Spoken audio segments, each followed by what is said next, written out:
Rehabilitation Baptist churches আমি 37 বছর ধরে কাজ করে আসছি। 4টি থানায় আমি মানে কি ওখানে পরিচালনা করে আসছি।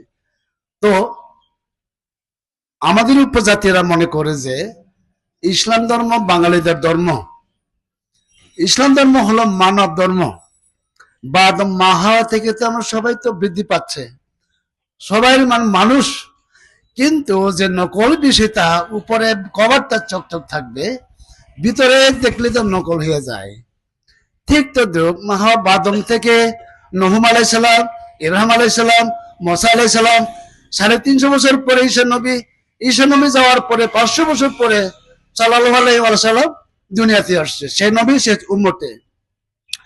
তাহলে এই জিনিসটা আমরা বলি পথের ঘাটে সম্প্রীতি জাতি, বাঙালি পাহাড়ি ভাই ভাই ভাই ভাই হলে তো এই প্রতারণাতে আসতো না।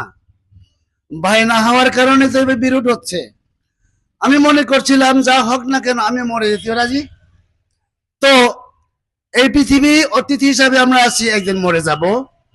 সে কালে কেউ আমার পিছনে বা কেউ উকিলও থাকবে না, আমার মধ্যে কোনো কেউ আপত্তি করার মতো লোক থাকবে না। বেঁচে থাকতেই আমার নিজে ব্রেনকে, সুস্থ মস্তিষ্কে, আমার অন্তরে ব্রেনে যে বলেছিলেন আল্লাহ ছাড়া লা ইলাহা ইল্লাল্লাহু মুহাম্মাদুর রাসূলুল্লাহ। তো এই সারার পৃথিবীর দুনিয়ার সাগরের ভিতরের মেঘের উপরের আকাশের নিচের পৃথিবীর বুকে যতই মানব জাতি খুঁজে বাইর করো, তারপর আল্লাহর মতো সমান বা ইবাদত করার মতো কি আল্লাহ নাই। ইনশাল্লাহ আমরা এই দেখে কোনো লালসার নয়, কোনো গাড়ি বাড়ি নয়, কোনো সুযোগ সুবিধা নয়। আজকের মাটির ঘরে 2 পরিবার আমরা কষ্ট করে আসি, কোনো ঈদ একটাও কেনা হয় নাই, কোনো একটা পানি এক বোতলও আমাকে দেয় নাই। ইনশাল্লাহ তারপর আলহামদুলিল্লাহ আমি যদি আজকে মরে যাই আমি বেহেশতের থাকবো, এই আশায় আমাদের যে পরিস্থিতি দেখে মানবতার দৃষ্টিতে আল্লাহকে আকর্ষণ করে আজকে এই যে ডাক্তার ইউসুফের আমাদেরকে সান্ত্বনা দিয়েছেন। আজকে সান্ত্বনা দিয়েছেন, 1000 টাকা আমাদের হাতে আদায় হয় নাই।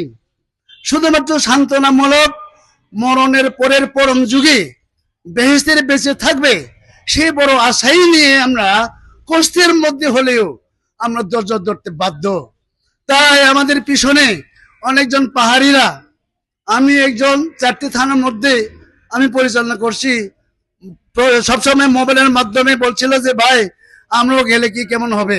আচ্ছা ঠিক আছে, আপনারা আগে জেনে বুঝে জেনে নিন, না জানলে জেনে নিন।